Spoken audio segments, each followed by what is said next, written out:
दोस्तों, अगर आपको स्टॉक मार्केट सीखना है तो Amazon पर जाकर आप हमारे बुक पढ़ सकते हैं या तो Udemy पे जाकर आप हमारे वीडियो कोर्सेज भी देख सकते हैं।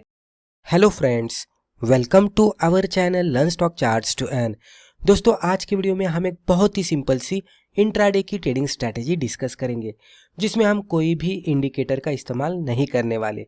हम यहाँ पे खाली प्रीवियस ट्रेंड चार्ट का आइडेंटिफाई करने की कोशिश करेंगे। उसके बाद करंट डे के ट्रेडिंग सेशन में ब्रेकआउट का आइडेंटिफाई करने की कोशिश करेंगे। दोनों को मिलाकर ट्रेंड के डायरेक्शन में हम ट्रेड करेंगे। बहुत ही सिंपल सी ये स्ट्रैटेजी है।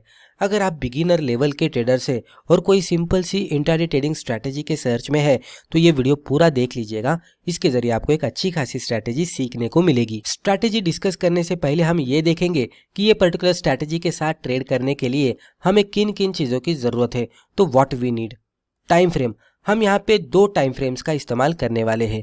एक होने वाली है डेली कैंडलस्टिक चार्ट और सेकंड होने वाली है 5 मिनट की कैंडलस्टिक चार्ट। डेली चार्ट का इस्तेमाल हम ट्रेंड का आइडेंटिफिकेशन करने के लिए करेंगे, यानी कि प्रीवियस ट्रेंड क्या चल रहा है वो आइडेंटिफाई करेंगे डेली चार्ट के साथ। और 5 मिनट के चार्ट पे हम ब्रेकआउट का आइडेंटिफिकेशन करेंगे और ट्रेड करेंगे। इंडिकेटर्स, जैसे कि हमने कहा कि हम यहाँ पे कोई भी इंडिकेटर का इस्तेमाल नहीं करने वाले, तो नो इंडिकेटर। उसके बाद ट्रेंड आइडेंटिफिकेशन। दोस्तों, ये ट्रेंड फॉलोइंग स्ट्रैटेजी है, तो हमें ट्रेंड का आइडेंटिफिकेशन करने को आना चाहिए, जैसे कि हमने कहा कि हम वो डेली चार्ट पे करने वाले हैं। फिर ब्रेकआउट आइडेंटिफिकेशन। ब्रेकआउट का भी आइडेंटिफिकेशन करना है, क्योंकि ब्रेकआउट कौन से डायरेक्शन में हो रहा है वो हमें देखना है। ट्रेंड के डायरेक्शन में ब्रेकआउट होता है क्या वो भी देखना, और उसके बाद हमें ट्रेड लेना है। तो वो ब्रेकआउट हम 5 मिनट के चार्ट पे देखने वाले हैं। मार्केट, यानी कि किस तरह के सिक्योरिटी में हम ट्रेड करेंगे, तो हम यहाँ पे लिक्विड स्टॉक्स में ट्रेड करने वाले हैं, यानी कि ऐसा स्टॉक कि जिसमें हाई वॉल्यूम होना चाहिए। अब आप यहाँ पे टाइटल पे देख सकते हैं daily trend plus 5 minute breakout. तो डेली चार्ट पे हमें प्रीवियस ट्रेंड आइडेंटिफाई करना है और 5 मिनट के चार्ट पे ब्रेकआउट आइडेंटिफाई करना है। तो वो किस तरह से, अभी यहाँ पे जब भी हम ट्रेंड का आइडेंटिफिकेशन करते हैं तो हमें इंट्राडे के लिए खाली अप ट्रेंड वाले स्टॉक या तो डाउन ट्रेंड वाले स्टॉक ही ढूंढने हैं और उसमें ही ट्रेड करना है। अगर स्टॉक कोई साइडवेज में ट्रेड करता हुआ दिखेगा साइडवेज ट्रेंड में, तो उस तरह के स्टॉक में हम इंट्राडे में ट्रेडिंग नहीं करेंगे, या तो अप ट्रेंड या तो डाउन ट्रेंड। तो उस तरह के ही स्टॉक हमें सिलेक्ट करके रखने हैं। दोस्तों, आप कुछ स्टॉक सॉर्ट आउट कर सकते हैं और वॉच लिस्ट में ऐड कर सकते हैं कि जो स्टॉक्स इंट्राडे में ट्रेड करने के लिए अच्छे हैं और ट्रेंडिंग में भी ट्रेड कर रहे हैं, अच्छे खासे ट्रेंड में ट्रेड कर रहे हैं, तो उस तरह के स्टॉक आप उसमें थोड़ा वर्कआउट कीजिएगा, चार्ट देख लीजिएगा और उस तरह के स्टॉक आप सॉर्ट आउट करके वॉच लिस्ट में ऐड करके रख सकते हैं। उसके बाद आपको क्या करना है, उसमें से भी मान लीजिए 10 स्टॉक आपने सिलेक्ट करके रखे हैं, वॉच लिस्ट में है, तो उसमें से हर एक स्टॉक का डेली चार्ट आपको ओपन करना है और डेली चार्ट ओपन करके देखना है कि कौन सा स्टॉक अच्छे खासे ट्रेंड में ट्रेड कर रहा है और मोमेंटम के साथ ट्रेड कर रहा है। मोमेंटम यानी क्या, कि स्टॉक अगर अपसाइड में जा रहा है तो इस तरह से जा रहा है तो इसका मोमेंटम कम है, ये स्लोली स्लोली ऊपर जा रहा है।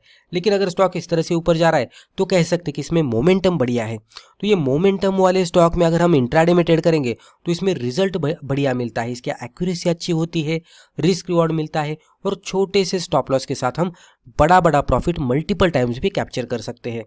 तो उसके वजह से हमें इस तरह का मोमेंटम वाला स्टॉक पहले ही ढूंढ के रखना है कि जिसमें हमें अगले दिन में ट्रेडिंग करनी है।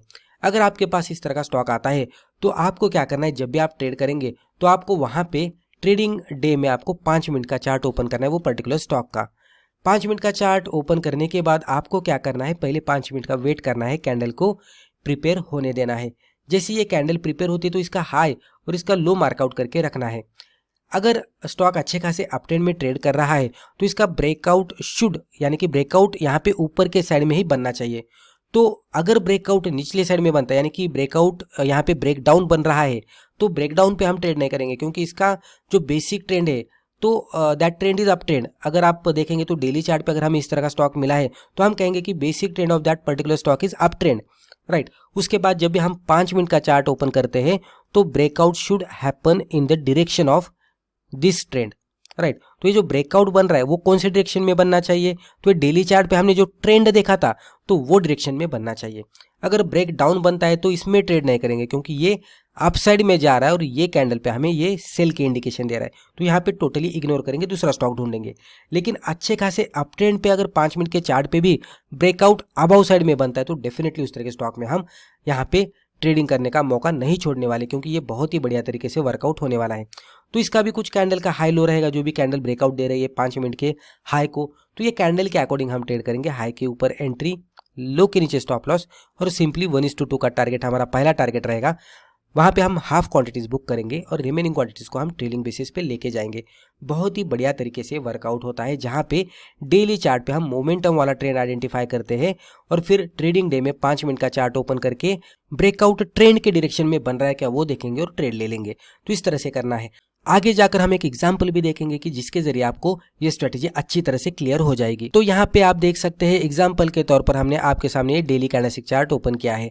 यहाँ पे अगर आप ऑब्जर्व करेंगे तो पहले स्टॉक इस तरह से साइडवेज ट्रेंड में ट्रेड कर रहा था। साइडवेज ट्रेंड में जब भी स्टॉक हमें दिखता है तो वहाँ पे हमें ट्रेड नहीं करना है, क्योंकि यहाँ पे मल्टीपल टाइम्स कंफ्यूजिंग सिनेरियो रहता है। जैसे कि आप देख सकते हैं यहाँ पे एक बड़ी सी ग्रीन कैंडल बनी, उसके बाद 2 रेड कैंडल बने, तो ये कैंडल के अकॉर्डिंग हम बाय करते तो यहाँ पे स्टॉप लॉस हिट होता। उसी के साथ यहाँ पे भी एक अच्छी खासी ग्रीन कैंडल बनी, फिर मल्टीपल रेड कैंडल्स बने, फिर रेड कैंडल के बाद फिर से यहाँ पे बुलिश कैंडलस्टिक बने। तो इस तरह से कंफ्यूजन मोड में ये स्टॉक ट्रेड करते रहता है। जैसे कि यहाँ पे भी आप देख सकते हैं पूरा पैनिक था, स्टॉक नीचे आ गया और उसके बाद एक बड़ी वाली ग्रीन कैंडल बन गई, तो ये कंफ्यूजिंग मोड में रहता है। तो साइडवेज में हमें ट्रेड ही नहीं करना, उससे बचना है।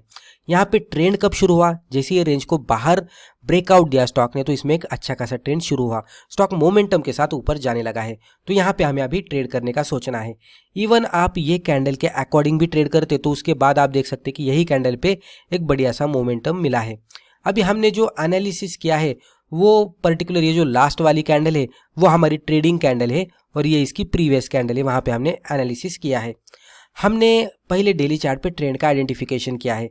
जैसे कि हमने कहा कि ट्रेंड एक तो पहले से ही अप ट्रेंड रहेगा, उस तरह का हम स्टॉक सिलेक्ट करेंगे, या तो ये भी सिचुएशन बन सकती है कि स्टॉक एक रेंज में ट्रेड करेगा और ट्रेड करते करते ब्रेकआउट देगा और फिर ब्रेकआउट, फ्रेश ब्रेकआउट के बाद यहाँ पे नया नया अप ट्रेंड शुरू हुआ होगा।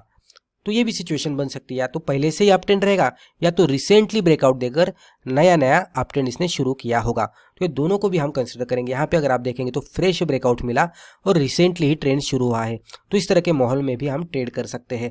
तो डेली चार्ट पे तो हमें पता लग रहा है कि यहाँ पे फ्रेश ब्रेकआउट बना है और एक अच्छा खासा मोमेंटम भी दिख रहा है अपर साइड में, तो स्टॉक अच्छे खासे अप ट्रेंड में है। यहाँ पे हम बाय करके ट्रेड करने की कोशिश करेंगे।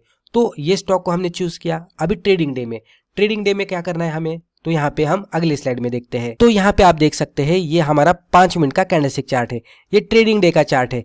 यहाँ पे हमें क्या करना है, 5 मिनट के कैंडल को कंप्लीट होने देना है। तो यहाँ से अगर आप देखेंगे तो ये प्रीवियस डे का चार्ट है और ये जो कैंडल दिख रही है ये बड़ी वाली, तो ये करंट डे की कैंडल है।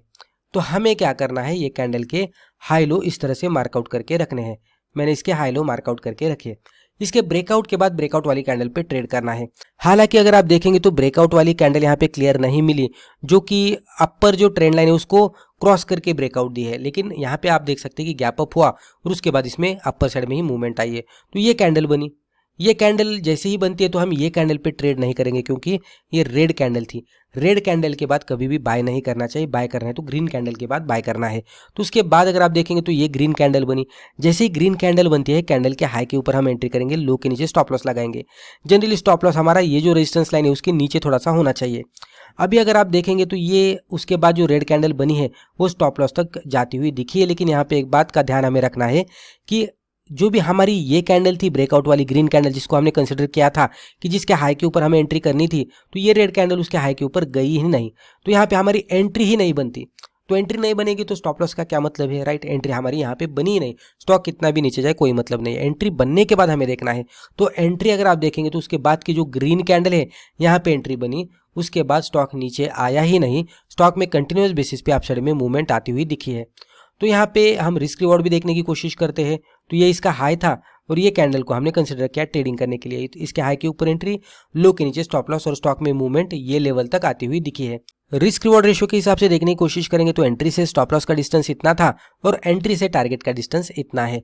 तो यहाँ पे ये 1 ये 2, तो मोर देन 1:2 या तो लगभग 1:3 के आसपास यहाँ पे रिस्क रिवॉर्ड रेशियो मिलता हुआ दिखा है। तो ये इस तरह से वर्कआउट होता है। अब कुछ इंपॉर्टेंट पॉइंट्स हम देखते हैं। जब भी हम इंट्राडे में ट्रेडिंग करेंगे तो ओवर ट्रेडिंग से बचना है। तो no over trading, wait for trend. Daily chart पे क्या ट्रेंड चल रहा है वो पहले हमें देखना है, प्रॉपरली ट्रेंड बनने देना है, मोमेंटम है क्या देखना है, और उसके बाद वो स्टॉक का सिलेक्शन करना है। वेट फॉर ब्रेकआउट, जब भी वो स्टॉक में हम इंट्राडे में ट्रेड करते हैं तो 5 मिनट का ब्रेकआउट पे हम ट्रेड करें, तो 5 मिनट का जो भी ब्रेकआउट है तो उसका भी क्लोजिंग बेसिस पे ब्रेकआउट बनना चाहिए और उसका फर्दर हाई या लो ब्रेक होना चाहिए। तो ये भी हमें कंफर्मेशन का क्राइटेरिया, तो उसके लिए भी हमें वेट करना है। फॉलो रिस्क रिवॉर्ड, एटलीस्ट 1:2 का रिस्क रिवॉर्ड रेशियो मिलना चाहिए। फॉलो स्टॉप लॉस, इतना सब कुछ करने के बाद भी अगर हमारा स्टॉप लॉस हिट होता है तो एक्सेप्ट करना चाहिए और एग्जिट करना चाहिए। And most important is do paper trading first. जब भी हम कोई भी नई ट्रेडिंग स्ट्रैटेजी सीखते हैं तो उसके बारे में ज़्यादा पता नहीं होता, तो पहले तो बहुत सारी बैक टेस्टिंग करनी चाहिए, फिर पेपर ट्रेडिंग करनी चाहिए। अगर रिजल्ट सक्सेसफुल दिखता है तो पहले कम क्वांटिटी के साथ, और जैसे जैसे आगे बढ़ेंगे वैसे वैसे हम क्वांटिटी बढ़ाकर भी ट्रेड कर सकते हैं, अगर रिजल्ट पॉजिटिव और सक्सेसफुल दिख रहा है तो ही।